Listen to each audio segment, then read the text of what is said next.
অযীশু প্রভু ধন্যবাদ করি। আসুন আজকের বাক্য পাঠ করি। পাঠ হচ্ছে অব্রাহামের মহাপরীক্ষা, আদি পুস্তক তার 22 অধ্যায়। পাঠের আরম্ভ এইরূপ। এই সকল ঘটনার পরে ঈশ্বর অব্রাহামের পরীক্ষা করিলেন। তিনি তাহাকে কহিলেন, হে অব্রাহাম। তিনি উত্তর করিলেন, দেখুন, এই আমি।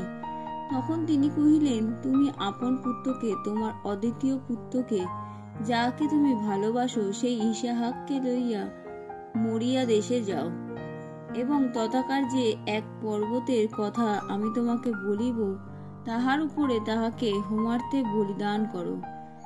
পরে অব্রাহাম পর্তুসে উঠিয়া গর্ধব সাজাইয়া 2 জন দাস ও আপন পুত্র ইসাহাককে সঙ্গে লইলেন। হোমের নিমিত্তে কাষ্ঠ কাটিলেন, আর উঠিয়া ঈশ্বরের নির্দিষ্ট স্থানের দিকে গমন করিলেন। 3য় দিবসে অব্রাহাম চক্ষু তুলিয়া দূর হইতে সেই স্থান দেখিলেন। তখন অব্রাহাম আপন দাসদিগকে কহিলেন, তোমরা এই স্থানে গর্ধবের সহিত থাকো, আমি ও যুবক আমরা ওই স্থানে গিয়া প্রণিপাত করি, পরে তোমাদের কাছে ফিরিয়া আসিব। তখন অব্রাহাম হোমের কাষ্ঠ লইয়া আপন পুত্র ইসাহাকের স্কন্ধে দিলেন, এবং নিজ হস্তে অগ্নি ও খড়গ লইলেন। পরে উভয়ে একত্র চলিয়া গেলেন। আর ইসাহাক আপন পিতা অব্রাহামকে কহিলেন, হে আমার পিত। তিনি কহিলেন, হে বৎস, দেখো, এই আমি। তখন তিনি কহিলেন, এই দেখুন অগ্নি ও কাষ্ঠ, কিন্তু হোমের নিমিত্তে মেষ শাবক কোথায়? অব্রাহাম কহিলেন, বৎস, ঈশ্বর আপনি হোমের জন্য মেষ শাবক যোগাইবেন। পরে উভয়ে একসঙ্গে চলিয়া গেলেন। ঈশ্বরের নির্দিষ্ট স্থানে উপস্থিত হইলে অব্রাহাম সেখানে যজ্ঞবেদী নির্মাণ করিয়া কাষ্ঠ সাজাইলেন। পরে আপন পুত্র ইসাহাককে বাঁধিয়া বেদীতে কাষ্ঠের উপরে রাখিলেন। পরে অব্রাহাম হস্ত বিস্তার করিয়া আপন পুত্রকে বধ করণার্থে খড়গ গ্রহণ করিলেন। এমন সময় আকাশ হইতে সদাপ্রভুর দূত তাহাকে ডাকিলেন, কহিলেন, অব্রাহাম, অব্রাহাম। তিনি কহিলেন, দেখুন, এই আমি। তখন তিনি বলিলেন, যুবকের প্রতি তোমার হস্ত বিস্তার করিও না, উহার প্রতি কিছু করিও না, কেননা এখন আমি বুঝিলাম তুমি ঈশ্বরকে ভয় করো। আমাকে আপনার অদ্বিতীয় পুত্র দিতেও অসম্মত নও। তখন অব্রাহাম চক্ষু তুলিয়া চাহিলেন, আর দেখো, তাহার পশ্চাৎ দিকে একটি মেষ তাহার সিংহ ঝোপে বদ্ধ।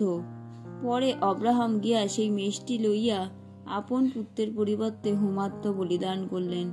আর অব্রাহাম সেই স্থানের নাম জিহোবা জিরি, সদাপ্রভু যোগাইবেন, রাখিলেন।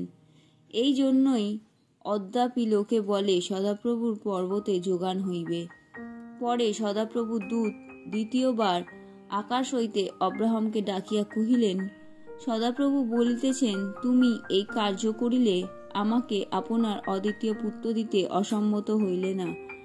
এই হেতু আমি আমারই দিব্যি করিয়া কহিতেছি, আমি অবশ্য তোমাকে আশীর্বাদ করিব, এবং আকাশের তারাগণের ও সমুদ্র তীরস্থ বালুকার ন্যায় তোমার অতিশয় বংশবৃদ্ধি করিব। তোমার বংশ শত্রুগণের পুনরুদ্ধার অধিকার করবে, আর তোমার বংশে পৃথিবীর সকল জাতি আশীর্বাদ প্রাপ্ত হইবে, কারণ তুমি আমার বাক্যে অবধান করিয়াছ।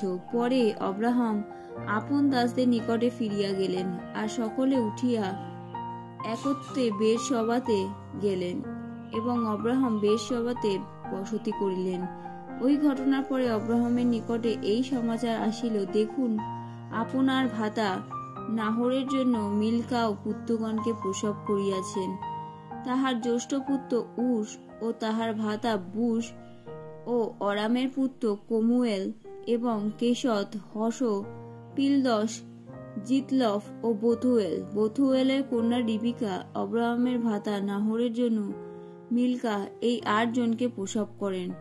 আর রুমা নামে তাহার উপপত্নী টেবহ, গরম, তহস এবং মাখা এই সকলকে প্রসব করিল। আমেন।